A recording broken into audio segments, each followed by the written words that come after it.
I have a new TV show on Newsmax TV on Saturdays at 7:30. Tune in. You'll enjoy it.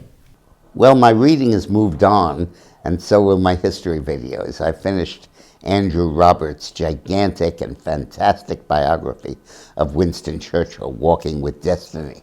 And now I'm on to his Napoleon biography, an equally long one that he wrote 4 years before, with a completely revisionist view of Napoleon. And he stresses that Napoleon was, in his words, the Enlightenment on horseback. Today's lunch alert is sponsored by the Patriot Gold Group. Elizabeth Warren, the top Democratic senator, said, and I quote, "The Fed is pursuing a painful and ineffective inflation cure." That's from Elizabeth Warren. The Fed's aggressive rate hike couldn't come at a worse time. In fact, Bank of America forecasts that the Fed is going to have to start cutting rates next year. The Fed will abandon tightening, and gold will soar. More on the other side of this break. So far, I've only gotten to the early part of his career, particularly after he won the war in Italy, his first major international combat on behalf of the French Revolution. Was still run by the Directory back then, well before he became emperor.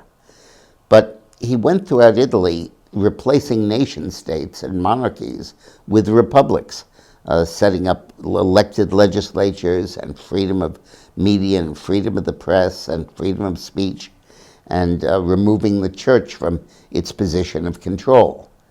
And when you look at Napoleon's lasting contributions to human civilization, basically taking the principles of the French Revolution, forgetting about the terror, forgetting about the craziness, and enacting them in France and setting the basis for then spreading them throughout the European continent and the rest of the world, they are enormous. The whole notion of civil marriage or of divorce was basically from the Napoleon period. The idea of civil sacraments of death and birth. Public education is an initiative really from Napoleon's time. The whole Code Napoleon that replaced arbitrary law as the basis of judicial ethics and conduct and fairness throughout the world, of course, came from Napoleon. The metric system came from him. There was an entire range of initiatives that he developed, including the current calendar and the week and all of that stuff, comes from Napoleon's period. And the Enlightenment on horseback, I think that's a marvelous phrase. The American Revolution, of course, preceded the French Revolution by almost 20 years. But very few copied the American Revolution. It was sui generis. The French Revolution was widely copied throughout the world, particularly after the monarchies lost their quadruple alliance that was designed to stop Napoleon's reforms from reaching the whole continent. Particularly after that fell apart around 1860 or 1870. Napoleonic principles and the Republic and all of those elements really spread rapidly throughout the continent. And Napoleon deserves a positive place in history for all that stuff.